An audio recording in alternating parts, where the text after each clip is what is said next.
करते हैं, सभी में बांट कर खाए, उसे इंसान कहते हैं। वो इंसान है जो सभी में बांट कर खाता है, जो सबका दर्द समझता है, जो दूसरों के दुख में दुखी होकर, दूसरों के सुख में सुखी होकर जीवन जीता है, वह मनुष्य है। तो मनुष्य जैसा दिखना नहीं है, मनुष्य तो बनना है। 24 कैरेट के मनुष्य कौन थे? अच्छा नाम बताओ। जो शुरू से अंत तक 24 कैरेट के ही रहे, उन मनुष्य का नाम बताइए। जो शुरू जन्म से लेके पूरे समय 24 कैरेट के ही रहे। हम लोग तो पैदा हुए थे, माँ के पेट से आए थे, तब 24 कैरेट के थे। तब हम लोगों के अंदर कोई काम नहीं था, क्रोध नहीं था, लोभ नहीं था, निंदा चुगली। छोटा सा बच्चा कुछ नहीं जानता, उसे कोई मार दे और फिर गोद में ले ले तो तुरंत आ जाएगा। और आपको कोई मार दे और फिर कहे आजा, तो आप लाठी लेके आएंगे, तेरी टांग तोड़ूं। आपके अंदर ईर्ष्या है, बदले की भावना है, जबकि बच्चे के अंदर कोई ईर्ष्या द्वेष नहीं है। इसलिए वो 24 कैरेट का है। ज्यों ज्यों उम्र बढ़ी, कैरेट घटता चला गया। लेकिन एक ऐसे हैं जो शुरू से अंत तक 24 कैरेट के ही रहे। बताओ कौन? कौन है वो? भगवान श्री राम, भगवान श्री कृष्ण। एक ऐसे हैं ये जो शुरू से अंत तक, मेरे रघुनंदन, शुरू से अंत तक मर्यादा पुरुषोत्तम भगवान राम। रावण ने कहा था कि हम काहू के मरहि न मारे, बानर मनुज जाति दुई बारे। हम तो मनुष्य के हाथ मरेंगे। यदि राम जी का कैरेट कम हो जाता, 23 कैरेट के हो जाते, तो रावण मरता ही नहीं, क्योंकि रावण ने वरदान मांग रखा था, मैं मनुष्य के हाथों मरूंगा। और मनुष्य कौन है? जिसके अंदर राम जैसी मर्यादा हो, उसे पूर्ण मनुष्य मान लेना चाहिए। वरना हम लोग तो मनुष्य के नाम पर भी कलंक ही हैं। हम मनुष्य भी नहीं हैं पूरे। क्या क्या भरा पड़ा है हमारे अंदर, कितनी बुराइयां हमारे अंदर हमने संजो करके रखी हैं, और फिर भी अपने आप को ही हम अच्छा कहते हैं। इसलिए मर्यादा पुरुषोत्तम भगवान श्री राम और मेरे श्याम सुंदर, आप दोनों ही पूर्ण रूप से मनुष्य हैं, और भगवान ही मनुष्य बनकर आए और ऐसी मनुष्यता की स्थापना की कि आज हम सभी लोग उन जैसा बनने की कोशिश कर रहे हैं। पर आज तक लाखों साल बीत गए, कोई उनके जैसा ना बन सका। कुछ ही आचरण आ जाए तो भी कल्याण हो जाए। प्रिय भक्तों, मनुष्य का धर्म है सत्य बोलना। रामचरितमानस में गोस्वामी जी कह रहे, धर्म न दूसर सत्य समाना, आगम निगम पुराण बखाना, धर्म न दूसर। सत्य से बड़ा कोई धर्म नहीं है, इसलिए सत्य बोला करो। क्या बोलना चाहिए? सत्य। आप लोग कितना झूठ बोलते हैं दिन भर में? 100 ग्राम, 200 ग्राम, 250 ग्राम, आधा किलो, 1 किलो, कितना झूठ बोलते हैं आप लोग? झूठ ना बोला करो मेरी माँ, समझाओ लोगों को। झूठ बोलकर हम पैसा कमा तो लेते हैं, लेकिन वो पैसा कुछ दिन बाद ही बहुत कुछ लेकर चला जाता है। इसलिए जीवन बेईमानी से नहीं, जीवन ईमानदारी से जीना चाहिए। बेईमानी सदा के लिए छोड़ दो और ईमानदारी से सत्य के रास्ते पर चला करो। एक संत जी जा रहे थे एक किसान खेत में। सुनिएगा ईमानदारी और बेईमानी में क्या अंतर होता है। एक संत जी जा रहे थे, स्वामी जी जा रहे थे। एक किसान खेत में हल जोत रहा था। उसकी पत्नी रोटी लेकर आई। उसने संत जी को देखा, संत जी को बुलाया।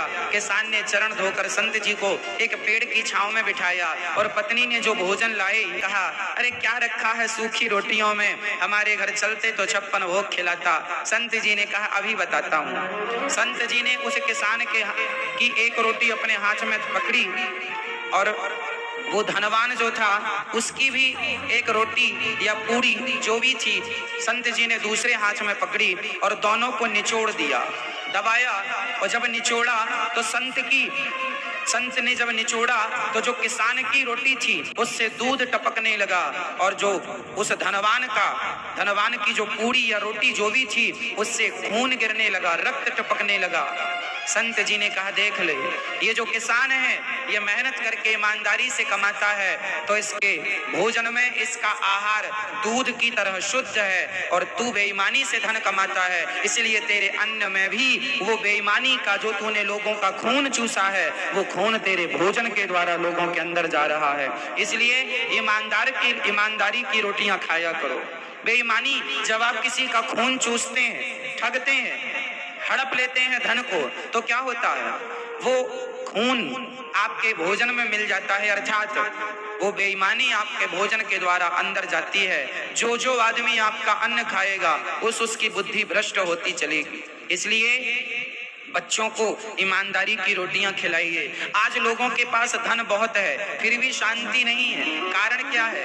कारण यही तो है कि लोग बेईमानी करना नहीं छोड़ रहे हैं। लोगों को पता है कि ये काम गलत है फिर भी कर रहे हैं। उन्हें लग रहा है कुछ प्राप्त हो जाए, धनवान बन जाए, हम धनवान बन जाएं। अरे क्या करोगे इतने धन का?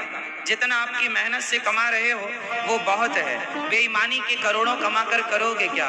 ईमानदारी के कुछ ही बहुत है। इसलिए ईमानदारी का जीवन जिया करो, बेईमानी का नहीं। ईमानदारी की रोटियां बच्चों को खिलाया करो, बेईमानी की नहीं। कोशिश ये करो कि हम सत्य बोलें, ईमानदारी से चलें। सत्य बोलना ही धर्म है। हमारा धर्म क्या है? जोर से बोलो। सत्य बोलना धर्म है कि झूठ बोलना? जोर से। सत्य बोलना। इसलिए सत्य बोला करो। दया ही धर्म है। दया धरोपकार, परहित सरिस धर्म नहीं भाई, पर पीड़ा सम नहीं अधमाई। परोपकार ही धर्म है, तो परोपकार का जीवन जिया करो। भला कीजिए भला होगा, बुरा कीजिए बुरा होगा। जो करेंगे वही भरेंगे। तो मनुष्य का धर्म है सत्य बोलना। चलिए फिर से एक बार रिवीजन कर लेते हैं। मनुष्य का धर्म क्या है? जोर से। सत्य बोलना। तो आप आज से कितने लोग सत्य बोलेंगे? झूठ तो नहीं बोलेंगे?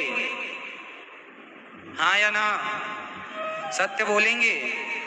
सत्य ही बोला करो। आजकल लोग कहते हैं महाराज जी सत्य बोलेंगे हमारी दुकान ही नहीं चलेगी। सोचो कि झूठ बोलकर आपकी दुकान इतनी चलती है तो सोचो सत्य बोलने से और कितनी चलेगी। क्यों नहीं सोचते ऐसा? आप पौजे अर्जुन को धनुष पकड़ना सिखाया है। गुरु द्रोणाचार्य जिन्होंने अर्जुन को धनुष पर बाण रखना सिखाया है, वो गुरु द्रोणाचार्य, उनके बाणों का कौन सामना कर सकता था? कोई नहीं। पर साथ किसका दे रहे थे? झूठ का। पितामह भीष्म, जिनके बाणों का सामना उनके गुरु भी ना कर सके, अपने गुरु परशुराम जी को भी युद्ध में संतुष्ट करने वाले पितामह भीष्म बाणों की सैया पर लेट गए। क्यों? क्योंकि साथ किसका दे रहे थे? झूठ का। और आजकल आप लोगों ने भी यही नारा शुरू कर दिया है, महाराज जी झूठ बोले बिना दुकान नहीं चलेगी, बोलना ही पड़ेगा। तो सुन लो, झूठ का साथ दिया था स्वयं गुरु द्रोणाचार्य ने, कर्ण ने, पितामह भीष्म ने।